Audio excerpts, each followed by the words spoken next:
Right now at 5, we learn the identities of 4 bodies discovered in Oklahoma.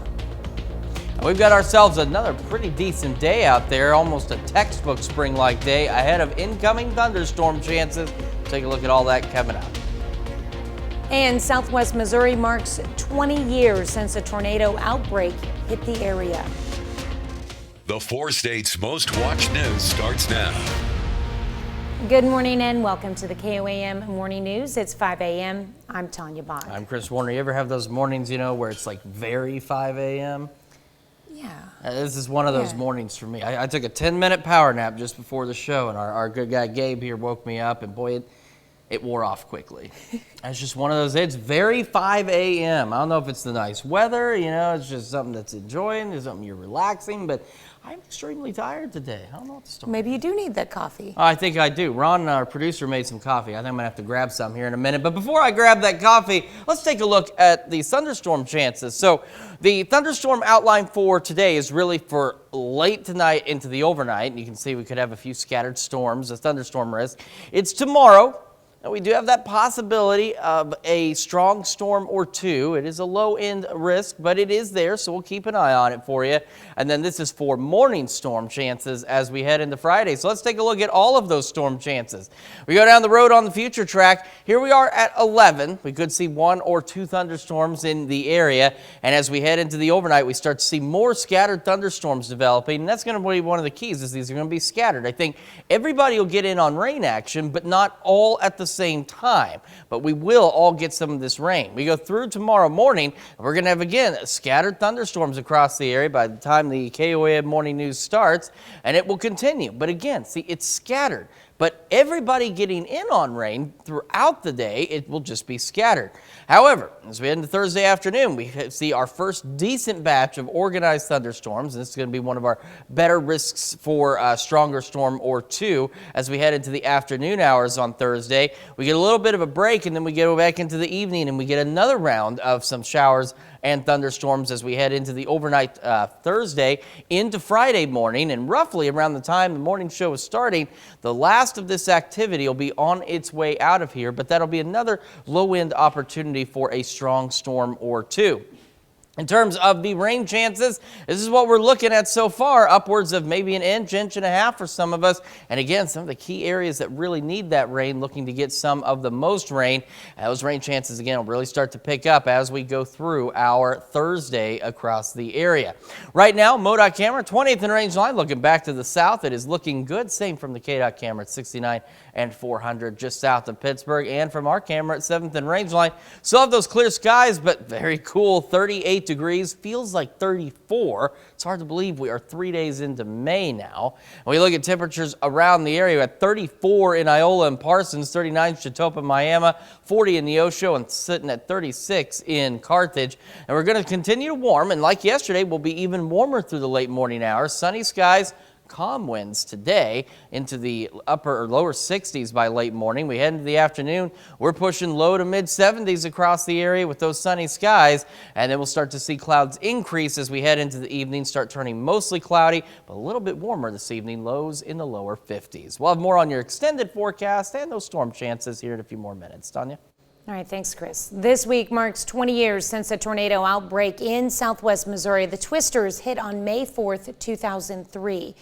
Of the 15 tornadoes in Missouri, 11 spun through Southwest Missouri that Sunday evening. One of the strongest tornadoes, an F3. It started near Ritchie, went through Pierce City and Battlefield before it lifted outside of Springfield. As the tornado hit the nearby town of Battlefield, it went over Fire Station Number 1 and the fire district headquarters. No one was hurt, but the firehouses had to be rebuilt. The station that was rebuilt is prefab concrete and reinforced and much more sustainable in the event of a storm that would come through and cause damage, up to the glass that they used even in the building. The fire station also has a shelter inside for staff on duty. The chief says some homes in the area that were rebuilt also had storm shelters installed. Pittsburgh's mayor wants to see downtown Pittsburgh be better than what it already is. On April 25th, Mayor Ron Siegley said that while Broadway is looking good, There's still work to be done to downtown Pittsburgh storefronts. Sigley says he would like to see storefronts dressed up a bit with fixed awnings, window displays, or even some paint. He also wants more businesses to open downtown, and those empty buildings provide opportunity. Anytime there's a ran down storefront, it doesn't look good on our downtown. It always looks better if all of our storefronts are filled and beautified. Mayor Sigley said, "We are blessed to have what we have in Pittsburgh." A woman in Oklahoma says 4 of the 7 bodies found near Tulsa are those of her daughter and grandchildren. On Monday, authorities found the bodies on a property belonging to 39-year-old Jesse McFadden in the town of Henrietta. Janet Mayo says the sheriff's office notified her late Monday that 4 of the victims were her daughter, Holly Guess, and her teenage grandchildren, Riley Allen, Michael Mayo, and Tiffany Guess. It's believed 2 of the bodies are missing teen girls Ivy Webster and Brittany Brewer. They were reported missing on Monday, last seen traveling with McFadden. Brittany Brewer's father shared that her death is his worst nightmare, and Brittany was the light of his life. She always helped me. She helped me in my freaking paperwork in the office. She was a very bright and beautiful young girl. She always played with her little sister, and I don't know how I'm gonna tell her, because she's like, Brittany's lost, Brittany's missing, and I gotta tell a 4-year-old that she's gone, and I don't even know how to do that. McFadden, who was also found dead on the property, was convicted of rape in 2003. He was released from prison in 2020 and slated to stand trial yesterday for child sex crimes. Brewer said he had no idea Jesse McFadden was a sex offender, or he never would have let his daughter spend time with the McFadden family. That's a look at this morning's top stories and weather in our first 7 minutes. Coming up on the KOAM Morning News, PSU and MSSU earn all MIAA honors. We'll see which players earn them in sports. Plus, a man is set to go to his 84th Kentucky Derby, which makes us want to know, do you plan on watching it as well? And a big breakthrough for those with a severe form of macular degeneration. You're watching the KOAM Morning News. More real news in the morning. We'll be right back. Well, the MIAA has released its all-conference softball awards for the 2023 season. Pittsburgh State and Missouri Southern combined to put 15 players on the list. For Pittsburgh State, junior shortstop Gabby Schultz has been named the MIAA Defensive Player of the Year. Why? Well, she did stuff like this and finished the season with just 1 error at shortstop, good for a .994 fielding percentage. She also hit .331 with 46 hits, including 5 home runs. Her teammate, Paxton Hayes, is a first-team All-MIAA pick at first base and on the MIAA Gold Glove list. Hayes led the MIAA in RBIs, driving in 58 runs this season. She led the team in home runs and doubles, and a freshman, Heather Arnett, is a second-team All-Conference pick for the Gorillas. The former Frontenac Raider led Pitt State in hits with 62 in 48 games. She also led the team in stolen bases. Arnett stole 26 bases this season, which is 5th most in the MIAA. For Missouri Southern, outfielder Yasmin Vargas is a first-team All-MIAA selection. She led the Lions in runs scored and was second in the MIAA with 30 stolen bases in 31 attempts. At second base for the Lions, Leighton Withers is a second-team All-MIAA pick. She did everything this year for Southern. Withers led the Lions in hits, doubles, home runs, and RBIs. Her 44 RBIs are 6th most in the MIAA this season. And you can check out the list of all 15 local players earning all MIAA recognition yesterday on the sports page today at KOAMNewsNow.com. On the baseball side, in the MIAA, the regular season is over and it's time for the playoffs. Both Pitt State and Missouri Southern have made the MIAA conference tournament.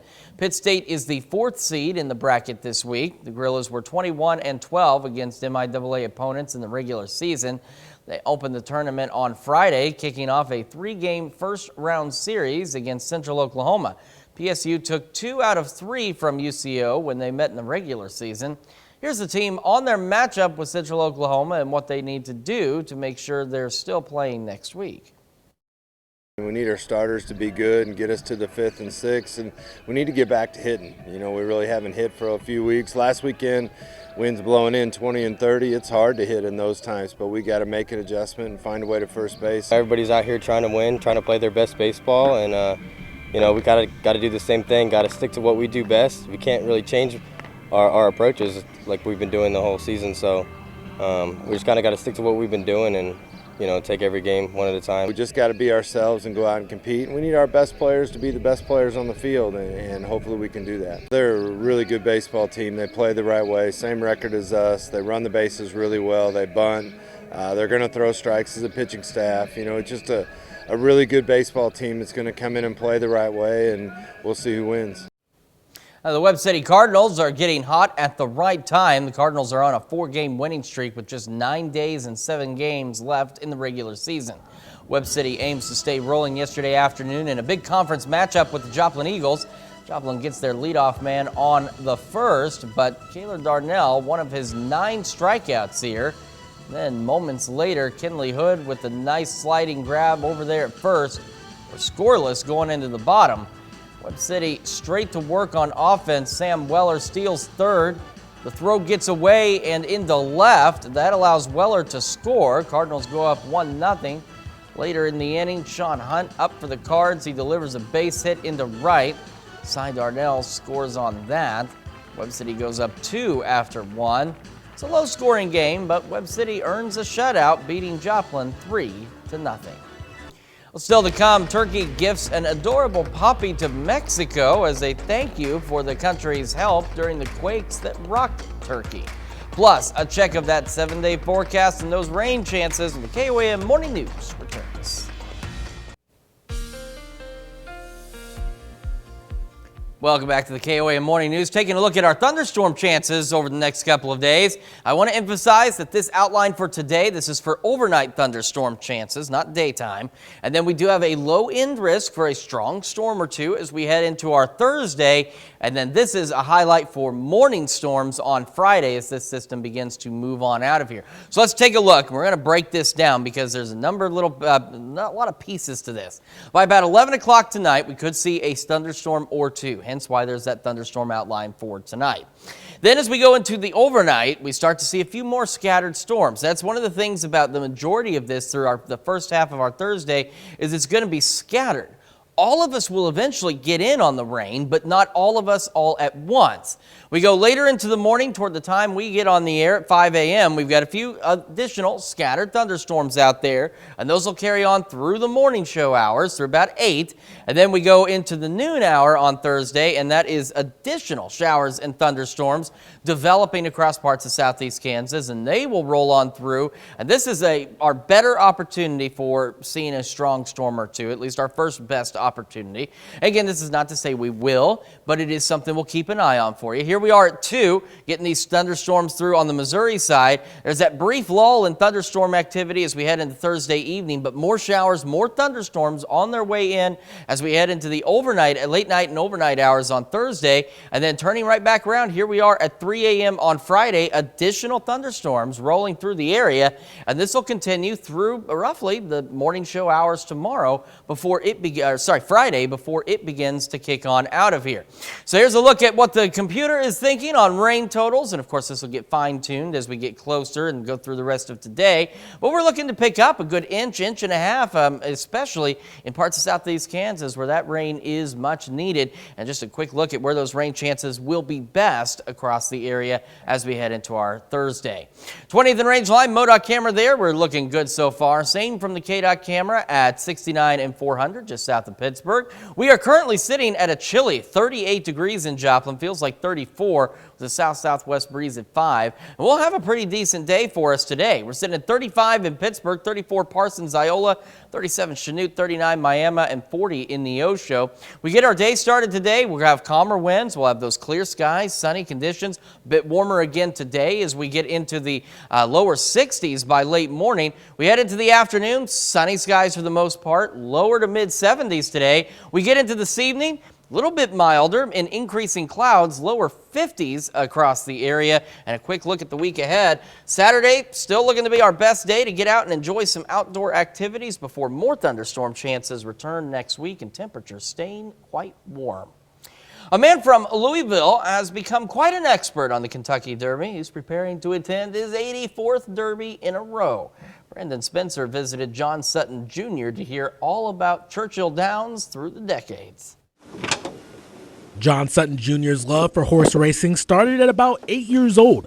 He says he remembers listening to the Kentucky Derby on the radio in 1939 and immediately fell in love. Those are all signed, as are these. So the next year, he begged his father to take him, but weather made it a little underwhelming. So we got there, but it was cold that day. Oh my goodness. My mother bundled me all up, and so we got there, and I think we spent most of our time in the men's room because it was so darn cold. Derby, Preakness, Belmont's. But after watching his dad observe horses in the paddock to bet on, Sutton says he found his niche. I just fell in love with doing that, and like people go to concerts today, there wasn't no such thing as that then, to any degree. And I just thought that was my cup of tea, and so I look forward to it each year. That love turned into an obsession, which turned into 83 consecutive years of attending the Kentucky Derby. And if you walk around his home, he has the documentation to prove it. This is the first Derby I went to, and saved this. From mint julep cups to lapel pins to tickets and programs dating back to 1906, Sutton Jr. has it all. And unlike most, he has turned horse betting into a science. Needless to say, his best memory was one of his biggest wins. In the year 2000, Fusiachi Pegasus won, and we had that quite a bit of money on it. And we had the winner bet, we had the exacta, we had the trifecta, and the superfecta. A once-in-a-lifetime bet for a man who says he experienced once-in-a-lifetime luck. Injuries, military service, and illnesses almost put an end to his streak, but he was motivated to do what he loved. It wasn't nothing going to deter me from going to the Kentucky Derby. I thought that was the end all. Now, Sutton wrote a book detailing all 83 Kentucky Derby races that he attended. Sutton plans to get his 84th pen this Saturday, but he said this may be his swan song due to some injuries. It's the end of a streak he said he's proud of. And that brings us to our question for you this morning. Are you planning to watch the Kentucky Derby? Yes or no? You can vote through our website, through our app, and take part in the discussion on our Facebook page. We will be back with more right after this.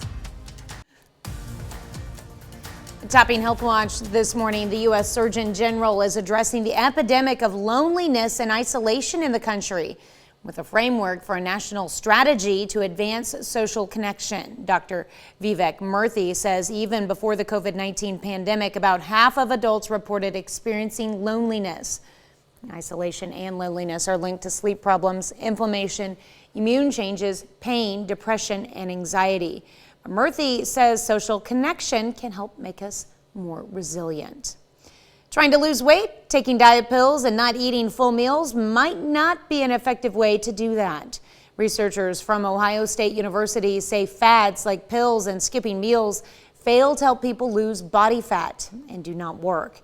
In a new study, more than 17,000 study participants out of about 20,300 people reported maintaining or gaining weight over a year.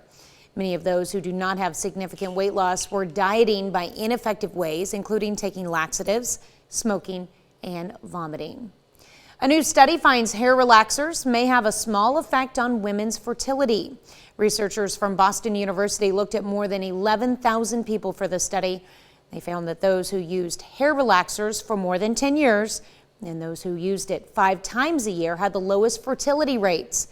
Many of those who used the relaxers were Black and Hispanic.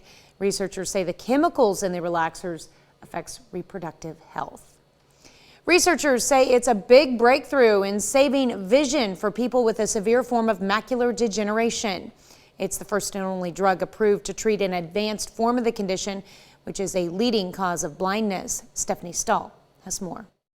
This is outside of Colorado. Hiking? Hiking, yes. You are hiking? Of course. Sue Yohe still enjoys an active life traveling, even though her vision is limited. The center of my vision is gone. This is a central vision loss. I was an avid reader.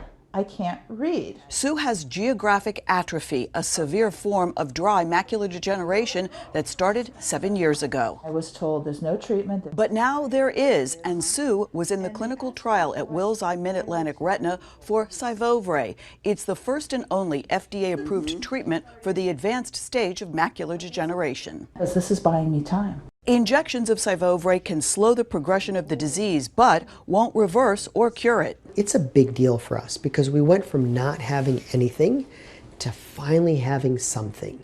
And that is a monumental achievement in our profession. Dr. Sunir Garg with Wills Eye says the advanced form of macular degeneration is marked by damage to the retina, which causes progressive central vision loss. And that's your typical dry macular degeneration. The newly approved drug targets a primary cause of macular degeneration. It reduces that inflammation, and the inflammation is what's causing the damage. But as time goes on, we can help them better protect their vision for a longer period of time. This has given people hope. Sue says she's relieved doctors and scientists have finally found a way to treat the condition. Stephanie Stahl, CBS News, Philadelphia. Doctors say the deterioration of Sue's retina has been slowed by 20 to 25%.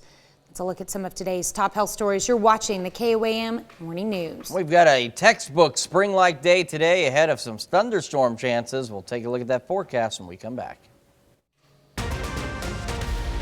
Right now at 5:30, the city of Pittsburgh's mayor wants to see downtown become a place where businesses open and thrive. We've got a very chilly start out there ahead of a very spring-like day and incoming storm chances. We'll look at all that coming up. And the city of Caney gives an update on its water situation. The 4 states' most watched news starts now. Good morning and welcome to the KOAM Morning News. It's now just about 5:32. I'm Tanya Bach. I'm Chris Warner. So it is quite cold outside this morning, especially compared even to the last couple of mornings where it's been chilly enough. But we are on the run from these cooler temperatures, and we're going to start to warm up. We're also going to start to see some thunderstorm chances. So as we head for today, you see that thunderstorm highlight that is really for late tonight, as we could see a couple of thunderstorms out there. And then as we head into tomorrow, this dark green area, that is a low-end risk for a couple of strong storms tomorrow. And then this thunderstorm highlight for Friday is really for Friday morning, as we'll see these storms moving out. Let's take a look at what it's going to look like. Here we go to about 11 o'clock tonight. Start to see a couple of thunderstorms out there. We'll see a few more scattered storms as we go into the overnight hours and early morning tomorrow. By the time we come on at about 5 a.m., a few more scattered storms, and that'll be the trend through the morning. And then as we head into the afternoon, we'll get a few more widespread storms across the area. And this is our first real opportunity of any stronger storms. If we're going to see them, it's going to be in the afternoon hours. Here we are at 2. Got thunderstorms across the area. As we've mentioned, these are going to be scattered. So everybody will get in on the rain, just not everybody all at once. You'll get the rain just here and there. So you may get rain here, but not up here. As we head into the evening, there's a brief pause in the activity, and then more showers and thunderstorms will develop and persist with us through the evening and overnight on Thursday and into Friday morning, up through about 5 to 8 a.m. as they're going to be exiting the area. And that's another possibility of maybe a strong storm or two as we head into Friday morning. The best part is we're looking to pick up some more much needed rain out there, upwards of 1.5 inches in some locations. So I know a lot of folks are going to be happy about that, and those rain chances picking up as we go through tomorrow. At 20th and range line, MoDOT camera there looks good. Same from the KDOT camera at 69 and 400. Our camera at 7th and range line, we got clear skies but cold. 38 in Joplin, feels like 34 right now. And across the region, we've got, again, chilly temperatures. 35 Iola, 34 Parsons, 37 Chetopa, Miami, and 38 in Neosho. We get our day started. We'll have calm winds, sunny skies, and a bit warmer, heading for right near the mid-60s by late morning. Highs today pushing lower to mid-70s out there under sunny skies. And then, as mentioned, those clouds will increase as we head into the evening hours, and then we'll start to see the rain chances overnight and a little bit milder as well as we drop back to the lower 50s. These storms aren't our only chances for storms. We'll have another look at your full forecast here in a few more minutes. Tanya? All right, thanks, Chris. Local healthcare providers came together to host a celebration of life. The event organized by Mercy Hospital, Freeman Health System, Midwest Transplant Network, and an organization called Saving Sight honors organ, eye, and tissue donors and recipients. It's a chance for recipients to express their gratitude to those whose death gave life to another. It's amazing. It's an amazing gift to give, as those organs help people from the age of 2 all the way up to 90. The event was held at Joplin's Mercy Park. Pittsburgh's mayor wants to see downtown Pittsburgh be better than what it already is. On April 25th, Mayor Ron Sigley said that while Broadway is looking good, there's still work to be done to downtown Pittsburgh storefronts. Sigley says he would like to see storefronts dressed up a bit with fixed awnings, window displays, or even some paint. He also wants more businesses to open downtown, and those empty buildings provide opportunity. Anytime there's a ran down storefront, it doesn't look good on our downtown. It always looks better if all of our storefronts are filled and beautified. Mayor Sigley said we are blessed to have what we have in Pittsburgh. Caney, Kansas's water situation looked bad, but it's now looking slightly better thanks to last week's rain. The city has had difficulties having enough water since last summer. KOAM's Yana Tula spoke with city officials about an update to its water situation and has more. City officials in Caney say about half an inch of rain at the end of April helped the city's main water source, Little Caney River, flow and avoid a water watch in town. Just enough to get by. We're hoping and praying and believing for more rain as the forecast talks about 4 days of rain coming up. City workers check the dam daily to make sure the water level doesn't get below the dam. We have a 3-day window whenever we open up Timber Hill. It takes 3 to 4 days for the water to get here. And then we have to monitor it and make sure it doesn't start running over the dam. And we have to shut it down before so we're not wasting any more water than what we need to out of the lake. Zellner says now that the city's secondary water source, Timber Hill Lake, is below 15 feet, the city plans to have a new primary water source. I enter into water talks with KOAM May 18th, and we're going to go down there and meet with them and start the water talks and discussion about getting water as a primary source from the KOAM Lake. Zellner says if everything goes as planned, they would be lucky to break ground next spring. The city is also planning an additional emergency line that they could get help for from a USDA fund. Zellner says they would try to do this in the summer. Chautauqua 4 is willing to look at us for an emergency line, a 2-inch line off of the end of their line that's close to us. They say they've been replacing old 1- and 2-inch lines in town to prevent any leaks in water lines. In Caney, Janna Hautala, KOAM News. Zellner reminds if they get enough rain, they're still holding on to a possibility on opening the pool in town for summer. Well, this morning we're discussing the Kentucky Derby. John Sutton Jr.'s love for horse racing started at about 8 years old. He says he remembers listening to the Kentucky Derby on the radio in 1939 and immediately fell in love. So next year he begged his father to take him, but weather made it a little underwhelming. But after watching his dad observe horses in the paddock to bet on, Sutton says he found his niche. That love turned into an obsession, which turned into 83 consecutive years of attending the Kentucky Derby. That brings us to our question for you. Are you planning to watch the Kentucky Derby? So far, 42% of you say you're going to check it out. 58% of you say, the horse race really isn't for me. I think it's more the experience of the Kentucky Derby. I know friends that have, it's one of my bucket list items. It definitely is. I would love to go. But they've talked about going on the grounds and like in the inner circle and stuff and just being a part of the excitement, the party of it. Having that mint julep, It does seem like it'd be pretty fun to go witness. Mm-hmm. Well, like we say, make sure you take time to vote through our website, the app, and take part in the discussion on our Facebook page. All right, that's a look at our top news stories coming up this half hour on the KOAM Morning News. It's May, which means it's time for new movies. We're going to take a look at what you can see in theaters. Plus, a British pub is brewing a new beer to celebrate the upcoming coronation of Britain's newest king. We'll have the latest. You're watching the KOAM Morning News. More real news in the morning. We'll be right back. First, here's a live look from Broadway Street in Pittsburgh.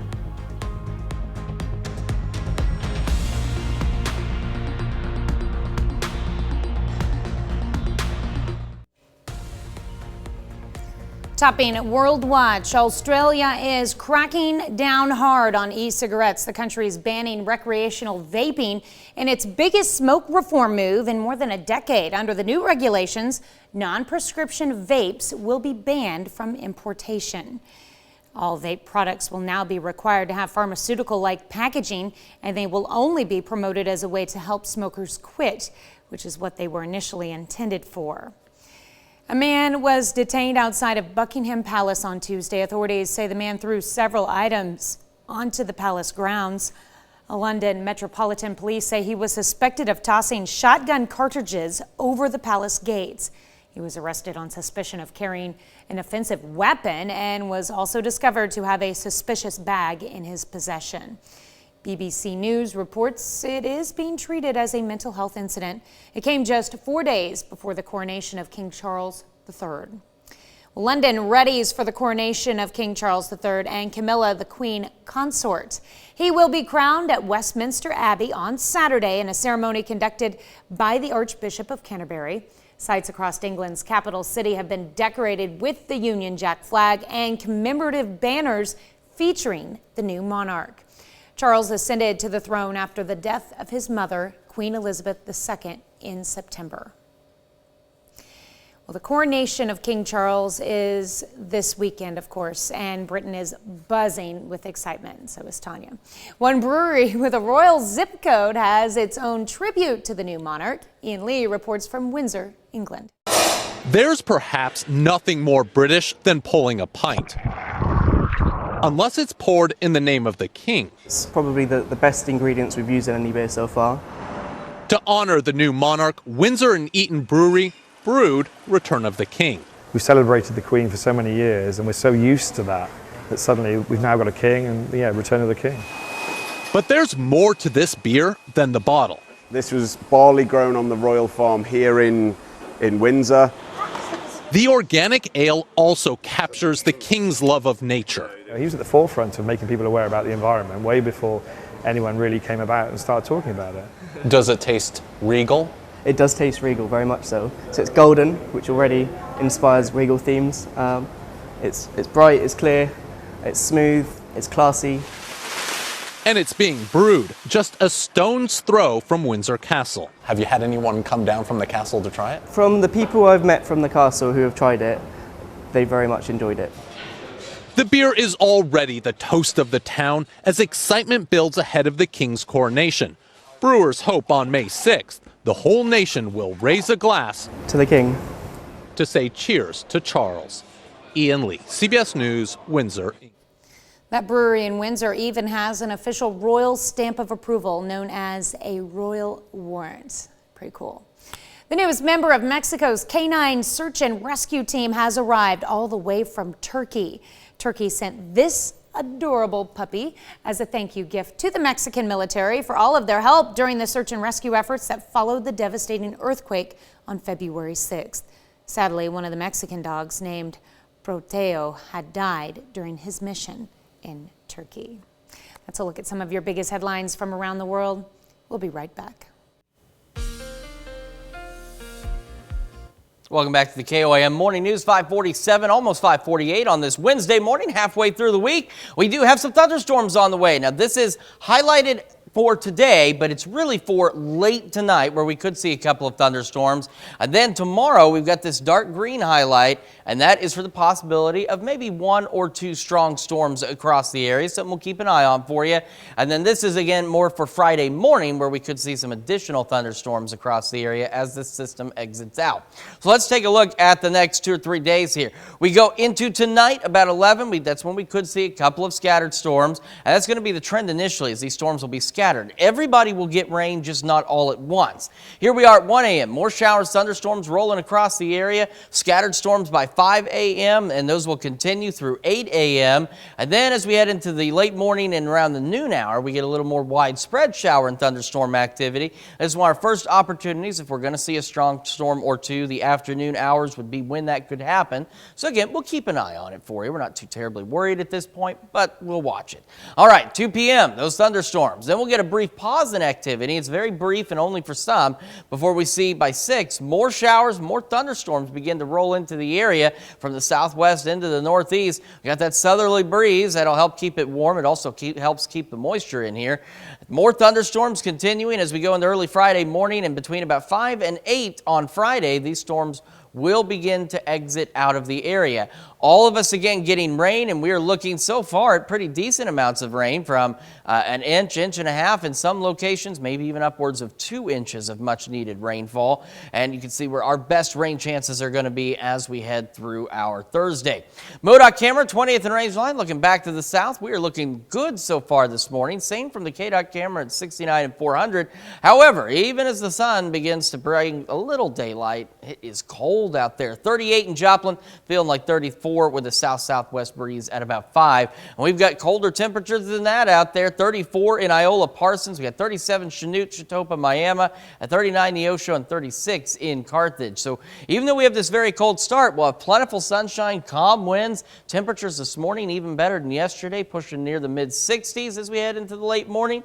We go into the afternoon, sunny skies, calm winds, a textbook spring-like day. Temperatures pushing lower to mid-70s for most of us. And then this evening, clouds will begin to increase ahead of those incoming storm chances, and we're a little bit warmer tonight as well as we drop back into the lower 50s.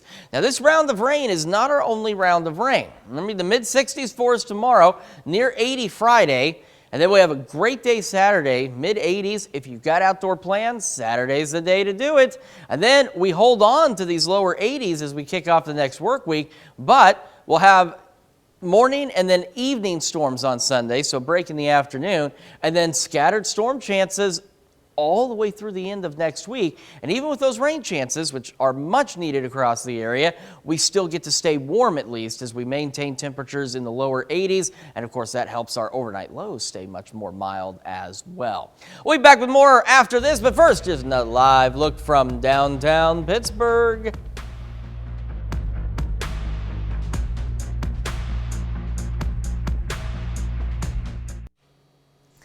Well, summer movie season is here, and a trio of potential blockbusters are among movies arriving in theaters in May.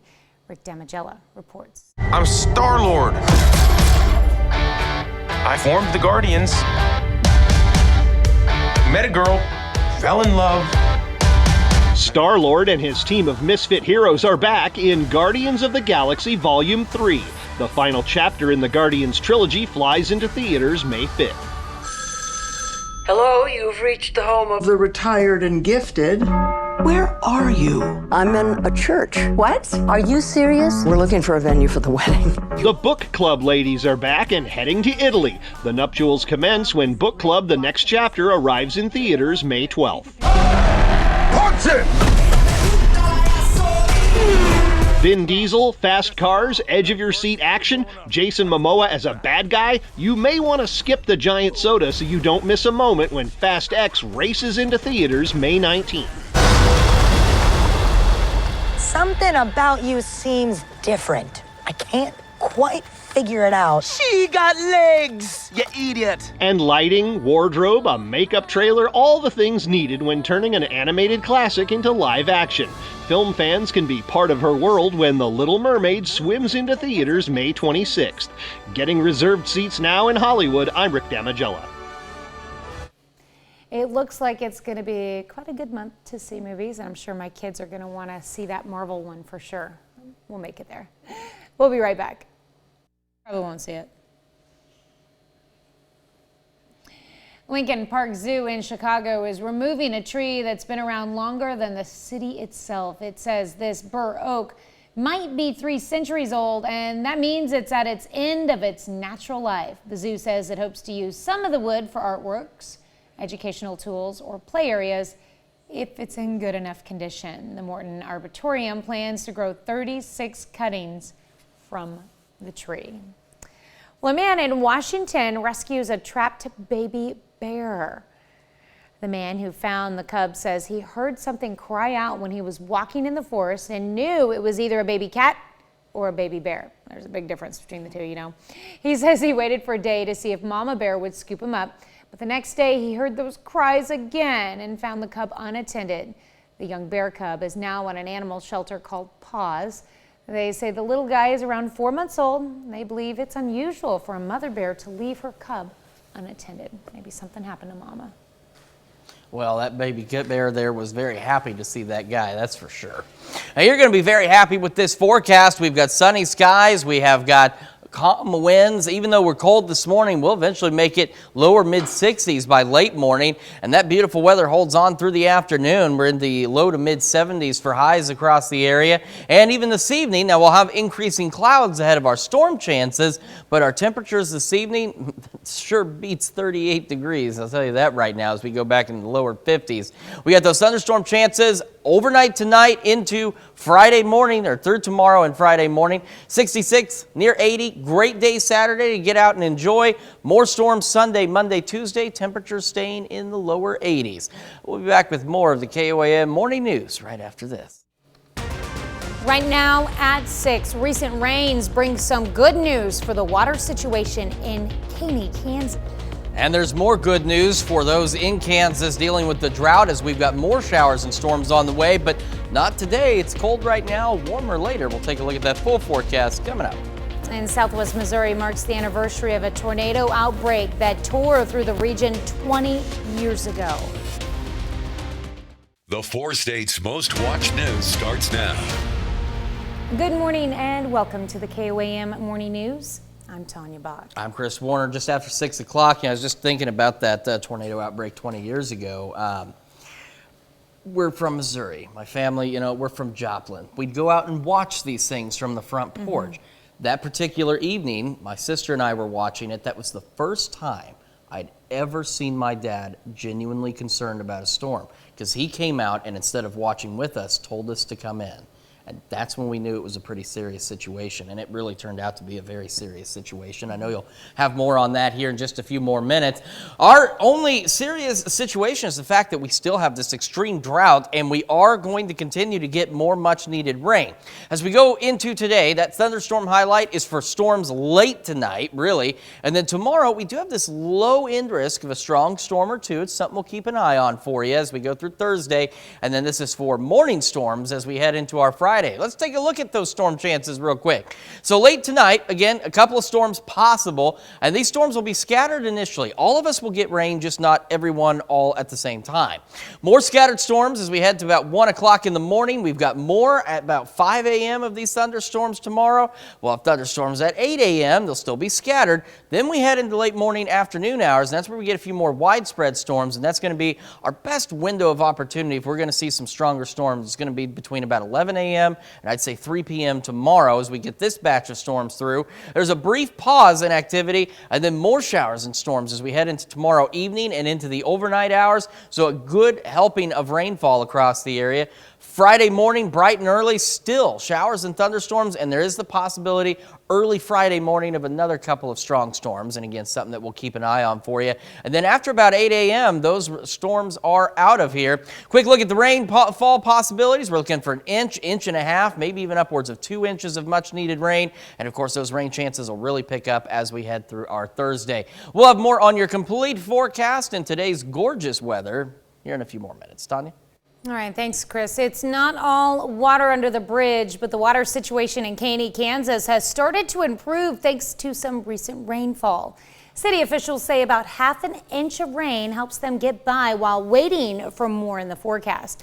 Even though the Little Caney River, the city's main water source, is now flowing, the secondary water source, Timber Hill Lake, is still below 15 feet.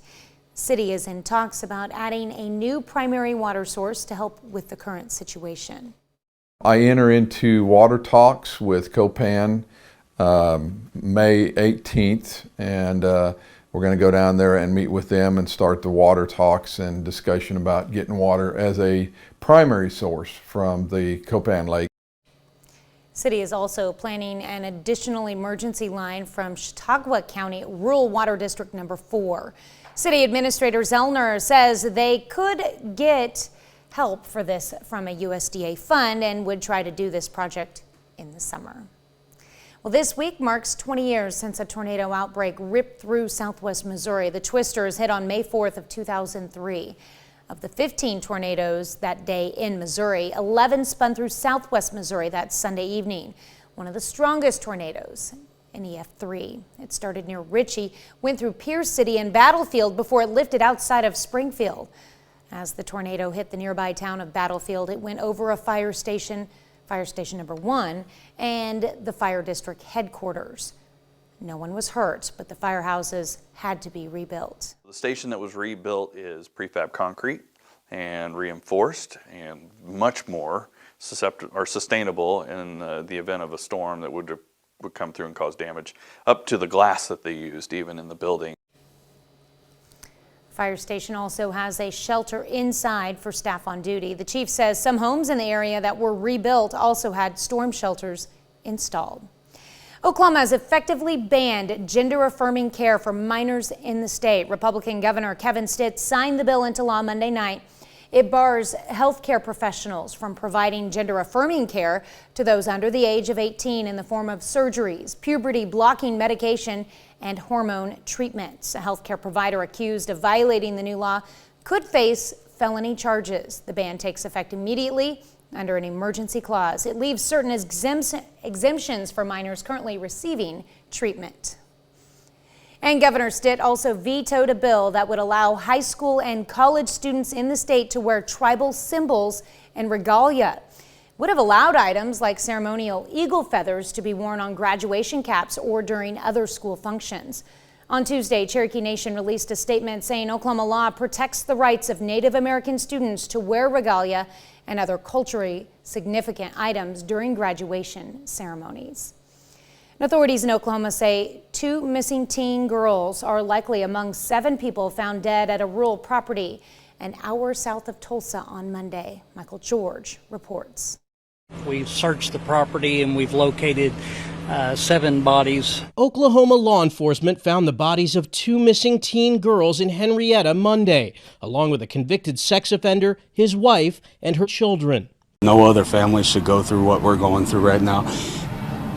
And I don't even know what we're supposed to do next. The father of 16-year-old Brittany Brewer confirmed his daughter is among the dead. She always played with her little sister, and I don't know how I'm going to tell her, because she's like, Brittany's lost, Brittany's missing. And I got to tell a 4-year-old that she's gone. On Monday, Oklahoma Highway Patrol reported Brewer was endangered and missing, along with her friend, 14-year-old Ivy Webster. They were believed to be traveling with 39-year-old Jesse McFadden. Brewer's father told Tulsa station KOTV that his daughter was friends with McFadden's children, had spent the weekend with the McFadden family, and was supposed to come home Sunday night. Records from the state's Department of Corrections show that McFadden was convicted on first-degree rape charges in November of 2003 and released from prison in October 2020. He was slated to stand trial Monday on charges of soliciting sexual conduct with a minor and possession of child pornography.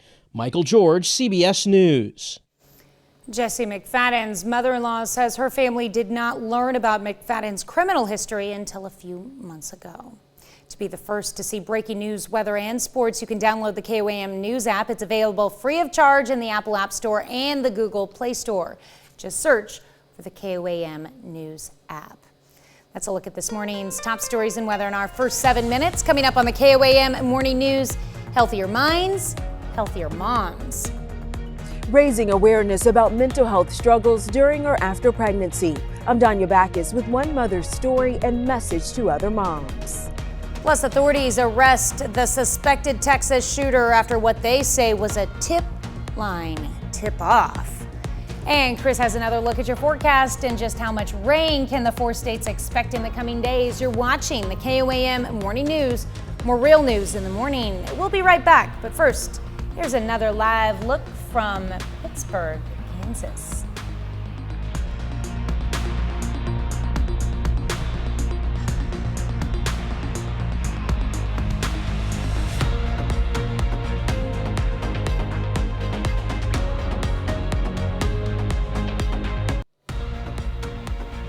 Topping Nation Watch this morning, a former FBI supervisory special agent has been arrested on charges related to the January 6, 2021 U.S. Capitol breach. Jarrett Wise was arrested this week in Oregon. The Justice Department has charged more than 1,000 people in the attack on the Capitol, including several active or former members of law enforcement. They include an ex-drug enforcement agent, a former NYPD officer, and 2 off-duty police officers from Virginia. A Utah judge blocked the state's ban on abortion clinics a day before it would have taken effect. The judge granted a preliminary injunction in response to a complaint by the Planned Parenthood Association of Utah against the state. The complaint is aimed at a law that bans abortion clinics from operating in the state starting next year, but it does allow abortions to be performed until 18 weeks of pregnancy at a hospital. Under the law, Utah was scheduled to stop granting licenses for abortion clinics on Tuesday. Montana State Democratic Representative Zoe Zephyr is not returning to the House floor this week. On Tuesday, a state judge denied her request to do so, ruling that what she is asking, quote, exceeds the court's authority. Zephyr, the first openly transgender woman elected to the Montana legislature, was banned from the floor last week by State House Republicans. She accused them of having, quote, blood on their hands for passing bills restricting transgender rights. And the Texas search for the man who allegedly gunned down 5 of his neighbors, including a 9-year-old boy, is over. Authorities say the suspect was arrested in a neighboring county and is being transferred to San Jacinto County, where the shootings took place. The FBI says a call to its tip line swiftly led to the arrest. Jared Hill has the latest. This is the moment Francisco Oropesa was taken into custody, ending a massive multi-day manhunt in Texas. He was caught hiding in a closet underneath some laundry. The 38-year-old suspect was found nearly 30 minutes from where he allegedly shot and killed 5 of his neighbors late Friday near Cleveland, Texas. What authorities called an execution-style killing after one neighbor asked him to stop firing his gun in his yard. The victims, all believed to be from Honduras, range in age from 31 to just 9 years old. Very sad time for the victims, and I hope that this will bring them some comfort. Authorities say the arrest, which involved multiple law enforcement agencies, including the FBI and U.S. Marshals, came less than 2 hours after a tip was called in to the FBI. We just want to thank the person who had the courage and bravery to call in the suspect's location. The San Jacinto sheriff says Oropesa faces charges of 5 counts of murder and is being held on $5 million bond. Jared Hill, CBS News. The San Jacinto sheriff said there were no other arrests at the home where the suspect was found, though residents there were being questioned. That's a look at some of today's top national stories. Here's Chris with a look at your forecast. Yeah, we've got ourselves a pretty cold day out there. Believe it or not, it's going to be quite warm, and we are watching thunderstorm chances heading into tomorrow. We'll have another look at that full forecast here in about 2.5 minutes.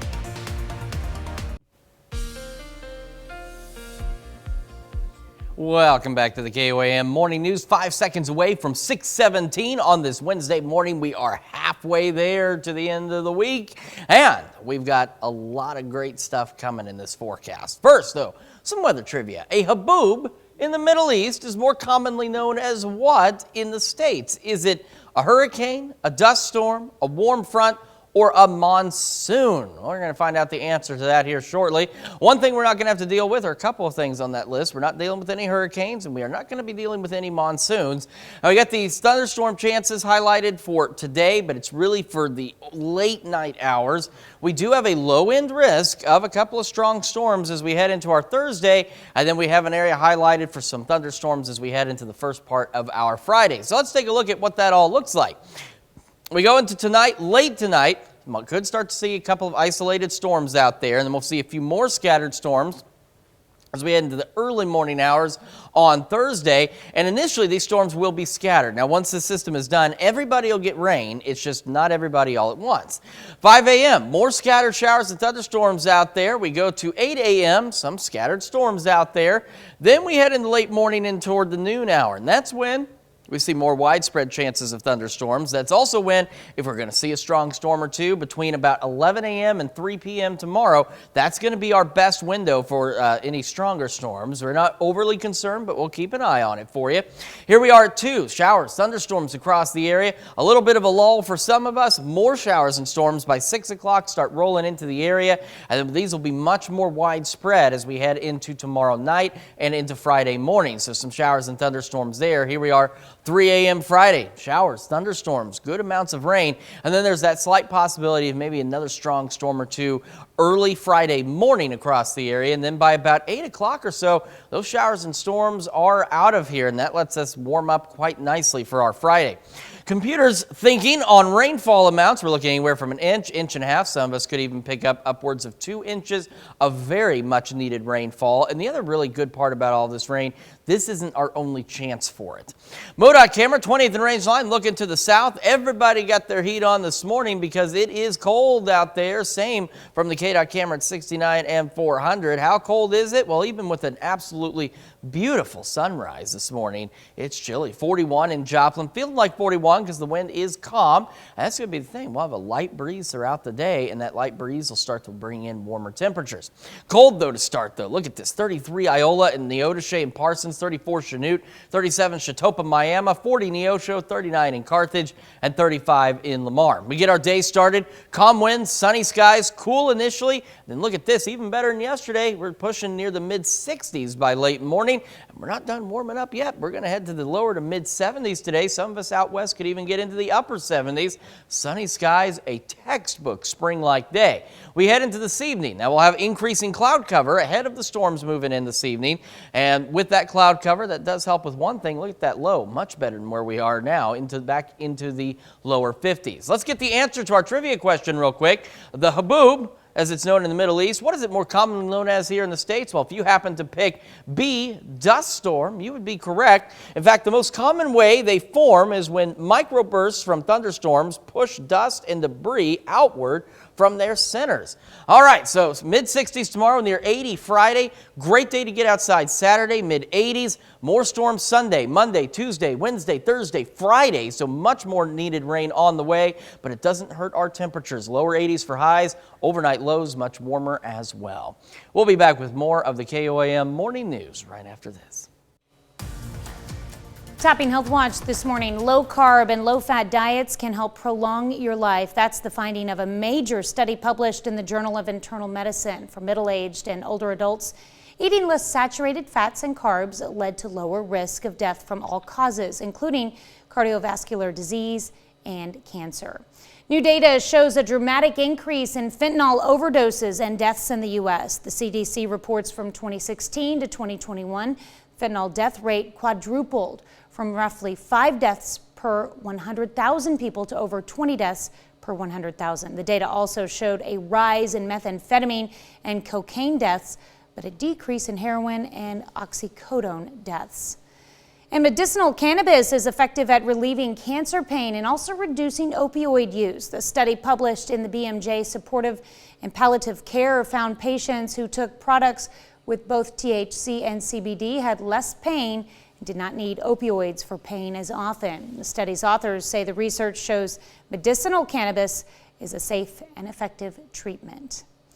Today marks World Maternal Mental Health Day, the goal to raise awareness for the mental health disorders women experience during and after pregnancy. Experts say most people suffer in silence because they do not know what they are experiencing is, that it's common and treatable. Danya Bacchus spoke to a mother who wants to reduce the stigma. Show your brother how you jump. Claudia Duvall was excited about becoming a first-time mother, but during her pregnancy, she started having intrusive thoughts. I had extreme fear. The thoughts continued after her daughter was born. I just felt really low. I'm like, how can I show up for this small little person? I can barely get out of bed. I cry all the time. Claudia reached out to a maternal mental health therapist and found she was experiencing symptoms of postpartum anxiety, depression, and obsessive compulsive disorder. Perinatal mental health disorders is the most common complication of childbirth. We rarely talk about it, and people going through it are really embarrassed devastated. Wendy Davis is the executive director of Postpartum Support International. She says perinatal mental health disorders are more than the baby blues or postpartum depression. It's depression, anxiety, obsessive compulsive disorder, trauma, and also bipolar disorders and psychosis. 1 in 5 women and 1 in 10 men experience depression or anxiety during or after pregnancy. Perinatal mental health disorders affect 800,000 people, but research shows only 25% receive treatment. There is support available. Claudia combined her weekly therapy appointments with group support and medication. She says she was better prepared for her son. Get help, just reach out. I know it's so scary to be vulnerable, but you're going to survive this. She wants to reduce the stigma and help others get the help they may need. Danya Backus, CBS News, Los Angeles. That's a look at some of today's top health stories. You're watching the KOAM Morning News. And we are watching today turn into a beautiful textbook spring-like day. Sunny skies, calm winds. We are chilly to start, but then we're going to make it near the mid-60s by late morning and continue to warm into the afternoon under these sunny skies. We're looking at highs low to mid-70s. Some of us out west might even make the upper 70s today. As we head into this evening, we'll have increasing cloud covers. We're expecting storms later tonight and into tomorrow, but we're going to be a little bit warmer too as we drop back down to the lower 50s for lows, which is nice to say. We got the thunderstorms tomorrow, mid-60s, into Friday morning near 80. Great day to get outside Saturday as we're in the mid-80s. We got partly cloudy skies. Just enjoy it. And then more much needed rain in the forecast Sunday, Monday, Tuesday, Wednesday, Thursday, Friday of next week. We'll have scattered thunderstorm chances, but even with the rain, we'll stay warm. Lower 80s for our highs, and as our highs stay warm, it means our overnight lows stay pretty mild as well. We'll be back with more of the KOAM Morning News right after this. Right now it's 6:30. Pittsburgh continues to grow, but the mayor sees plenty of room for improvement. KOAM's Carrie Worthen takes us to Gorilla Country to hear that store's hopes for downtown development. And we've got a nice looking start to our Wednesday, but it is a bit on the cold side, especially for this guy right here. However, warm weather on the way starting today and storm chances. We'll talk about all that coming up. And machines invade Oklahoma. The Sooner State looks to put thousands of dollars into robotic grants for 16 different schools. The 4 states' most watched news starts now. Good morning and welcome to the KOAM Morning News. It's now 6:30. I'm Tanya Bach. I'm Chris Warner. So it's a little bit on the cold side out there, but it's going to warm up. And, you know, we've been talking about Caney, for example, one of the many communities that are in need of more rainfall. And there's great news on the horizon on that front because we have more rainfall on the way coming in as early as late this evening. All right, so the thunderstorm highlight, this is for late night storms across the area. And then as we head into tomorrow, you see that dark green swath. That is the possibility of a strong storm or two for some of us. So we'll keep an eye on that for you. And then the thunderstorm chances continue into Friday morning. So what does that look like on the future track? Well, as we reveal the future track, it will tell us. We got a couple isolated storms as we head late into tonight, and we'll start to see more scattered storms as we go into the overnight hours, and this will be the trend. They're going to initially be scattered. All of us getting rain eventually, but not all at once. Here we are at 8 a.m., scattered showers, scattered storms out there.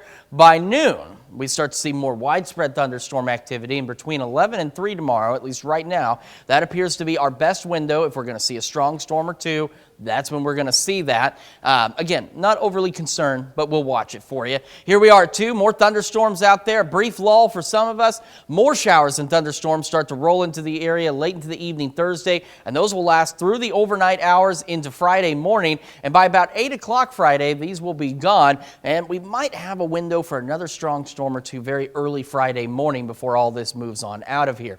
And talking about those rain totals, here's what the computer believes is going to happen, and it's looking fairly good so far. Anywhere from an inch, inch and a half, maybe upwards of 2 inches of much needed rainfall across the area. We will take a complete look at your forecast and tell you about today's textbook spring-like day here in just a few more minutes. Tanya?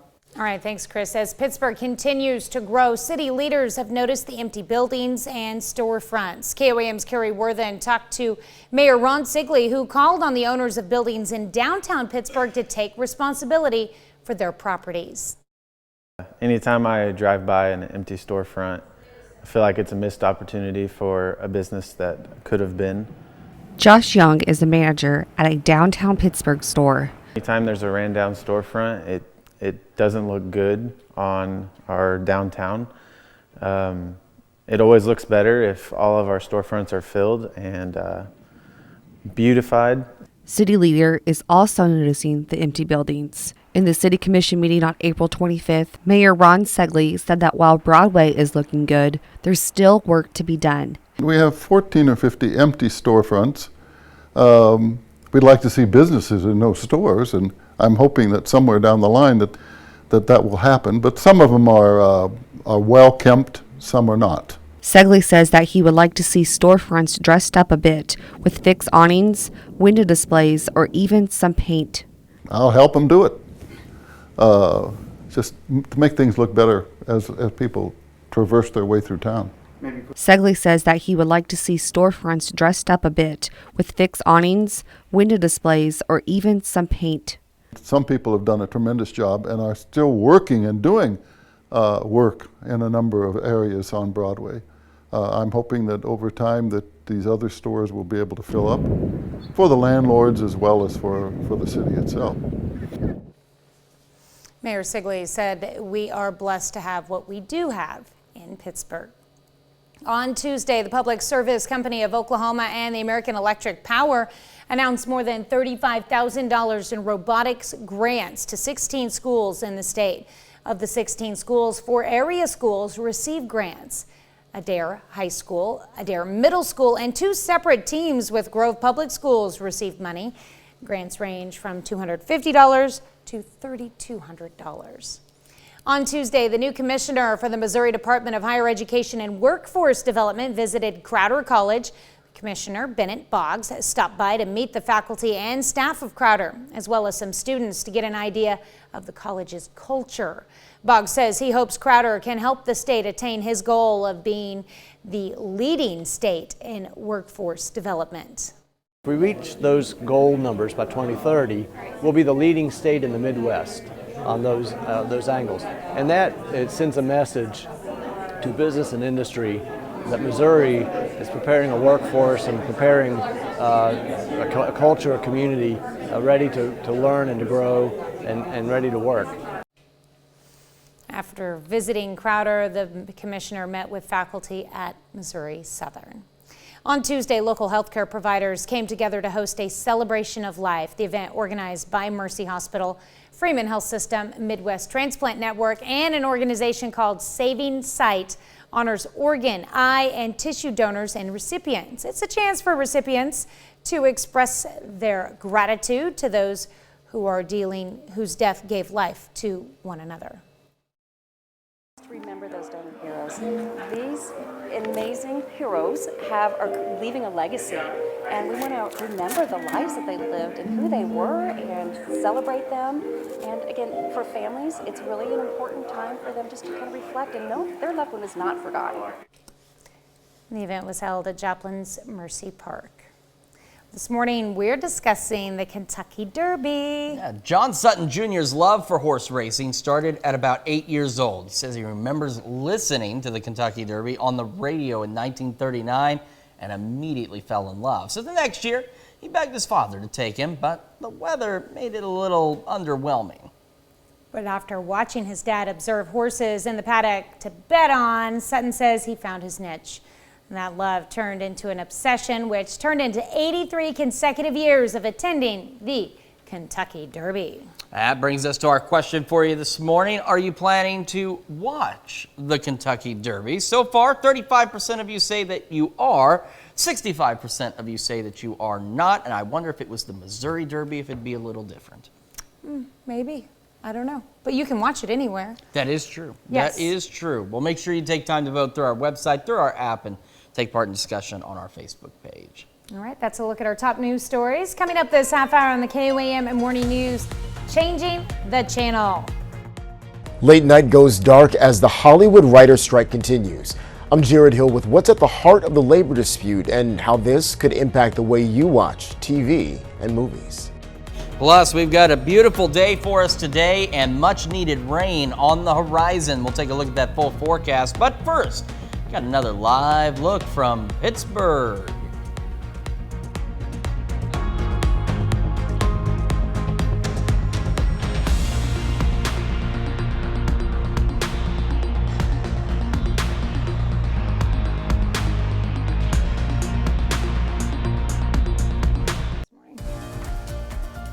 And Consumer Watch this morning, new Labor Department data released Tuesday shows the U.S. labor market may be softening. Job openings in March fell for the third month in a row, while layoffs and separations increased to their highest level in more than 2 years. Ford is cutting and starting prices on its Mustang Mach-E electric SUV by $3,000 to $4,000 in the U.S. Price drop brings the Mach-E closer to its main competitor, Tesla's Model Y.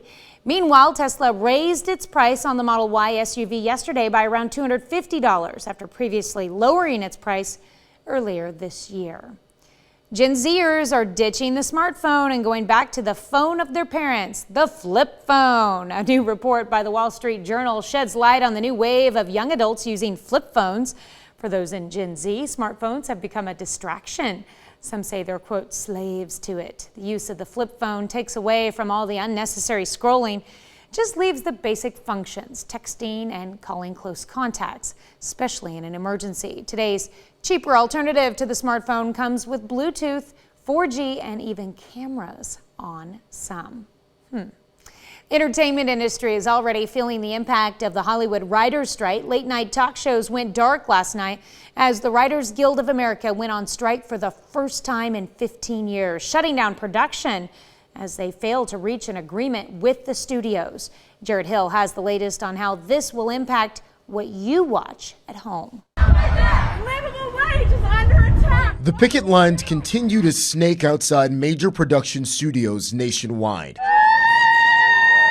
The writers behind your favorite shows and movies on strike, demanding higher pay and job security in an industry that is constantly changing. Better pay, better residuals, larger writers' rooms. We need to make it clear there needs to be a human writer in charge, and we're not trying to be gig workers just revising what AI does. We need to tell the stories. The Writers Guild of America is seeking more pay up front as streaming has cut into how much they make on the back end. The Alliance of Motion Picture and Television Producers, which represents studios and production companies, has pushed back against those demands, pointing to budget constraints and recent layoffs. It's never black and white. The studios certainly have a point. This is a costly endeavor. The Writers Guild has a point, which is that you have to be able to earn a sustainable living. The impact is already being felt in homes across the country. Late night was the first to go into reruns. Daytime production is going dark with repeats expected once shows run out of fresh episodes.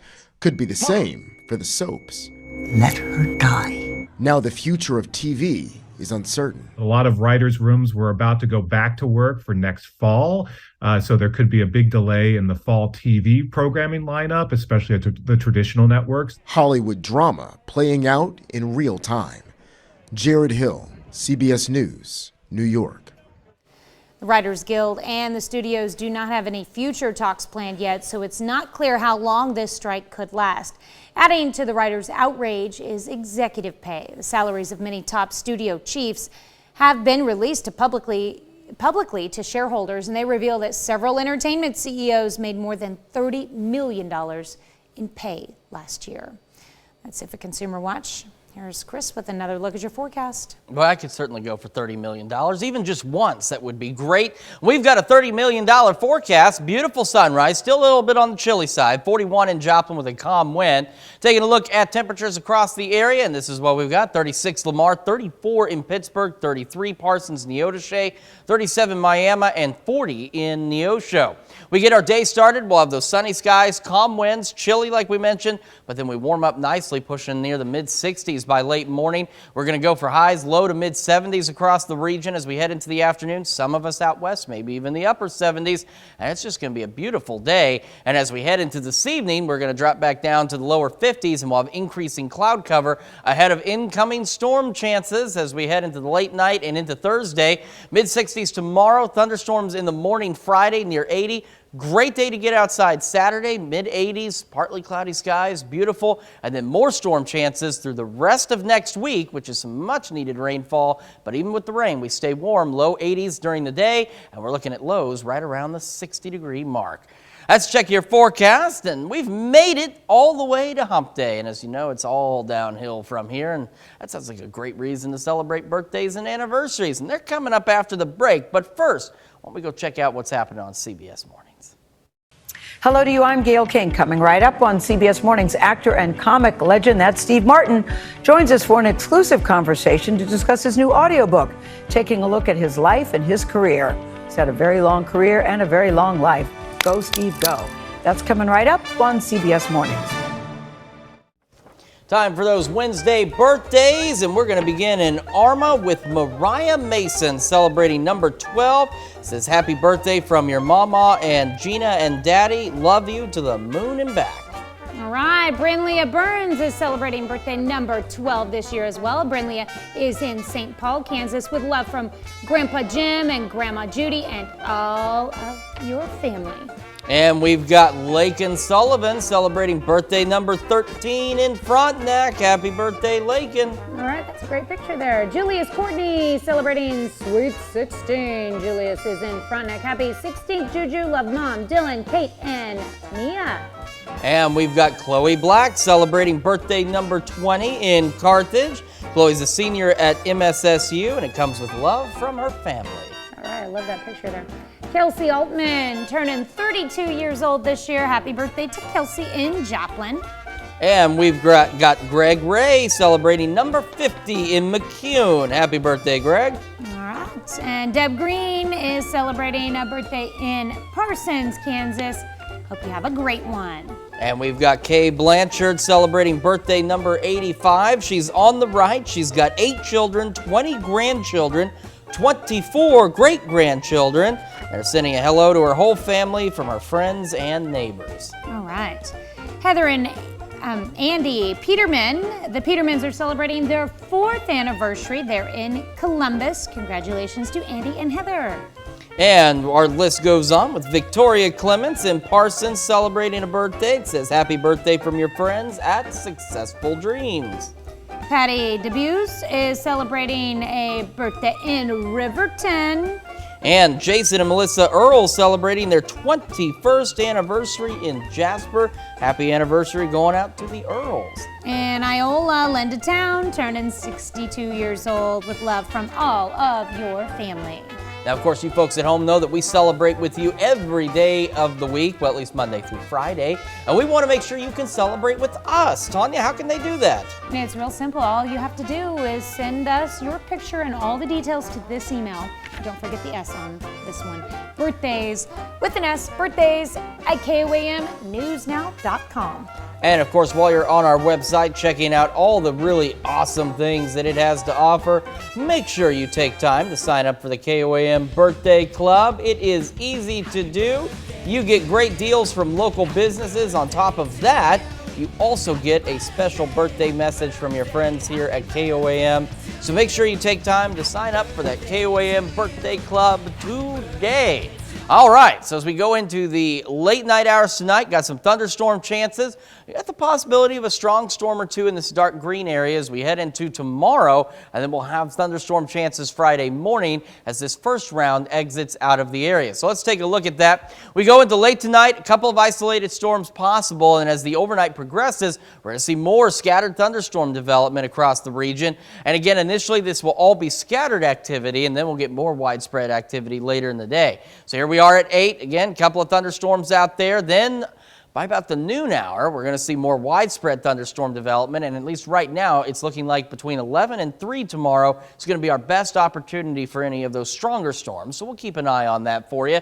Here we go to 2 o'clock, still got those thunderstorms out there, and after a brief pause, more showers, thunderstorms by 6 tomorrow evening start to roll into the area, and as the evening and overnight progress, these showers and thunderstorms will spread through the entire area, and they'll stick with us. Here we are, 3 a.m. Friday morning, more showers, more thunderstorms thunderstorms, and we have the possibility of maybe 1 or 2 more strong storms early Friday morning. So again, we'll keep an eye on all that for you. Otherwise, just some much needed rain, and it will be out of here by the time we hit about 7, 8 o'clock. And in terms of rainfall, still looking at getting an inch, inch and a half, 2 inches of much needed rain for parts of the area as we head into tomorrow. We'll have more on your forecast a little later, and coming up when the KOAM Morning News switches over to Fox 14, we'll take to the air in the high-tech fight against summertime's favorite pest, the mosquito. Standing water can create a breeding ground for the little bloodsuckers, but one California community has called in an airstrike team to hit them where they live. We've got more on this story and so much more when the KOAM Morning News switches over to Fox 14 at 7 a.m. Here's a check of today's top headlines, the news you need to know before you head out the door. On Tuesday, the Coral Junction Area Chamber of Commerce held a dedication ceremony in honor of Gary Stubblefield. Gary Stubblefield was a community advocate who recently passed away, and the Chamber of Commerce wanted to celebrate his legacy. Ceremony included a presentation and the unveiling of his name on the chamber building, followed by a ribbon cutting. City of Caney, Kansas is no longer under a water watch. It's thanks to rain that came in last week and an enhanced flow of the Little Caney River. City officials say about half an inch of rain helps them get by while waiting for more in the forecast. The city was in talks about adding a new primary and secondary water source to help the city when in need. Pittsburgh's mayor wants to see downtown Pittsburgh thriving and prosperous. Mayor Ron Sigley said that while Broadway is looking good, there's still work to be done to downtown Pittsburgh storefronts, such as fixed awnings, window displays, or even some paint. The mayor wants to attract more businesses downtown, and those empty buildings provide opportunity. And the new commissioner for the Missouri Department of Higher Education and Workforce Development visited Crowder College. The commissioner, Bennett Boggs, stopped by to meet the faculty and staff of Crowder, as well as some students, to get an idea of the college's culture. Boggs says he hopes Crowder can help the state attain the goal of becoming a leader in workforce development. That's a check of today's top headlines, the news you need to know before you head out the door. And for today, we've got a textbook spring-like day, sunny skies, calm winds, and we're heading for highs in the low to mid 70s. Some of us may even make the upper 70s out there. We'll have increasing clouds tonight ahead of incoming thunderstorm chances, and lows back to the low 50s, so much better than where we have been. And then we get those thunderstorm chances tomorrow and into Friday morning. A great day Saturday to enjoy the outdoors, and then more much-needed rain chances as we kick off the next work week, and temperatures staying quite mild in the lower 80s. Well, coming up today at noon, we're making a Fiesta pull-apart bread in the Mr. Food Test Kitchen. All right, and your morning news continues on KOAM with CBS Mornings. Next on CBS Mornings, the growing crisis at the U.S.-Mexico border and how the Pentagon aims to ease the influx of migrants. Or you can switch on over with us on Fox 14, where your only local morning news continues. And this morning, Emily Frankowski from Connect to Culture stops by our studio with the latest on arts and culture and what's happening in Joplin. Plus, we sit down with the cast of the hilarious new play, Drinking Habits, which you can see this Friday at the Stone's Throw Dinner Theater. That's going to wrap it up for us for now. We will be back here tomorrow morning at 5 a.m. All right, and we're going to do it again today at noon.